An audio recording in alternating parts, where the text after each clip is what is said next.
Now I'm going to shift gears and go into talent acquisition and hiring. Mhm. Uh, we have a very serious talent shortage problem. You don't need me to tell you that. You can read it on any major business. Well, you can read it on any news channel. So it is not just in America either. It is around the world.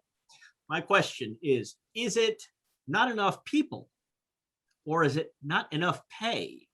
I'm going to start with Ranjini for this one. Thanks, Vinay. So I don't think I don't think it's not enough people and it's not enough pay. And I'll explain why I say that. I think it's a mismatch between the talent that's available and the talent that's required. So there's a significant skills gap, and we operate in 4 countries: in the US, which is our largest, India, Canada, and China.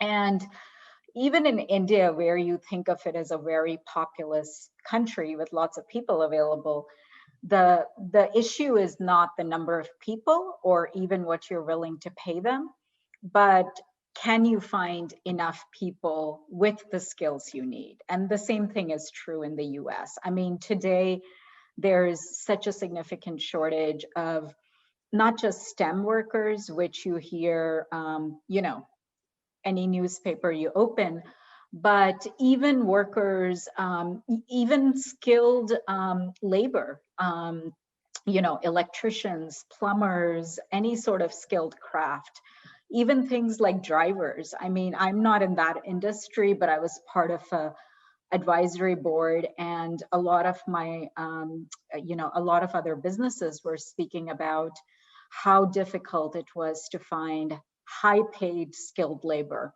And it's, I think, one of the things that is required in the US in particular is some sort of an apprenticeship program, and not steering everyone towards going to college. I think it's important. I think we try to give young people a lot of options, which is great. However, not everyone needs those many options. And I think it's important even in high school to have folks involved in, high schoolers involved in apprenticeship programs so that they can learn a trade, they can figure out what their interests are. And when they graduate high school, they don't have to go to college in order to get a good paying job. I mean, some of these jobs pay 6 figures, and they don't require a lot of education. They simply require training.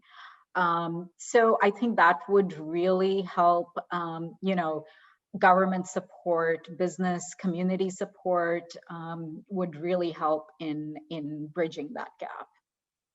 Thank you, Regini.